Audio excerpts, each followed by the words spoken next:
Oke.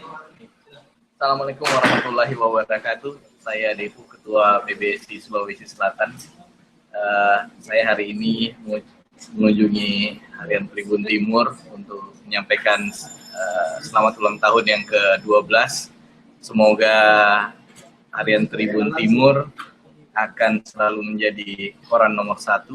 Dan yang paling utama, semoga Harian Tribun Timur itu akan tetap menjadi koran yang sangat berpengaruh di pengambil keputusan di Sulawesi Selatan ini, sehingga selalu memberikan warna bagi kebaikan untuk masyarakat Sulawesi Selatan. Saya percaya Tribun Timur pasti akan menjadi suara rakyat Sulawesi Selatan untuk menjadi yang terbaik di Sulawesi Selatan.